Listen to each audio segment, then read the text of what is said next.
young daughters. She says she was also a full-blown heroin addict. On March 5th, 2014, Tricia was arrested for selling heroin to someone who subsequently died of an overdose. Tricia was charged with reckless homicide and sentenced to 3 years in prison. While in prison, Tricia's sister Christy took in Tricia's daughters and says she raised them as if they were her own. Now, after being released from prison, Tricia says she is clean, sober, and ready to get her daughters back. But Christy flat out refuses, saying her sister is not stable enough and never will be. Take a look. My sister Christy is keeping me away from my children. I haven't spoken to my daughters in 3 months. Christy is trying to erase me from my daughters' lives.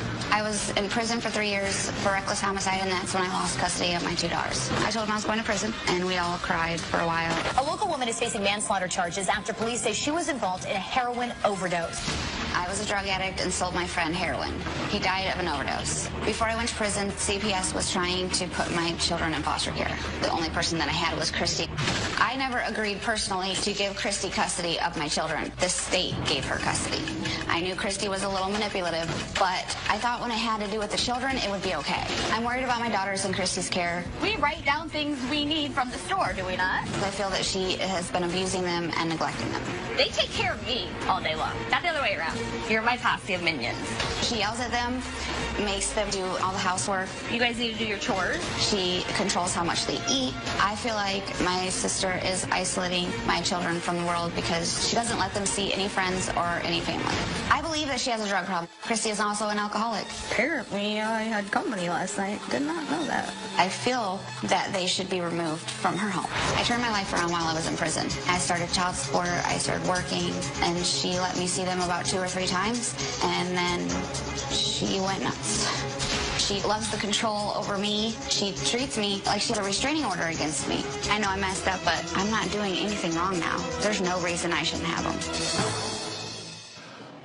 Okay, Tricia, you made some bad choices in your life. Yes.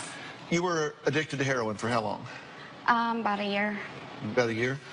And it got control of your life. Yes. And you don't dispute that you were an addict. No, not at all. Okay.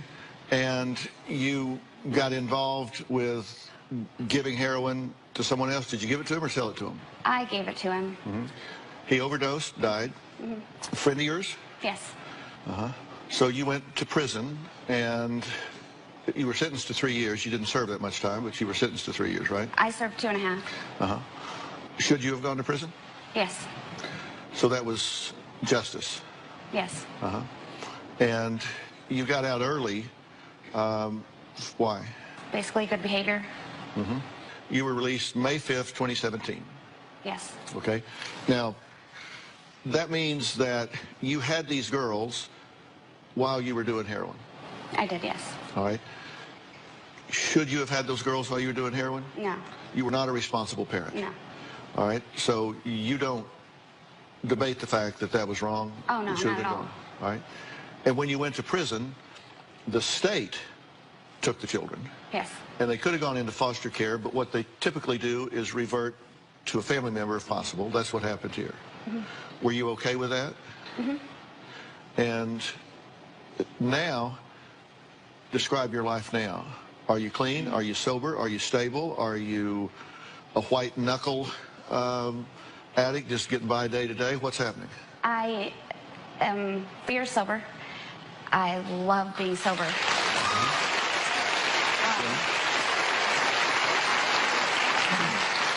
So you're 3 years sober. Yes.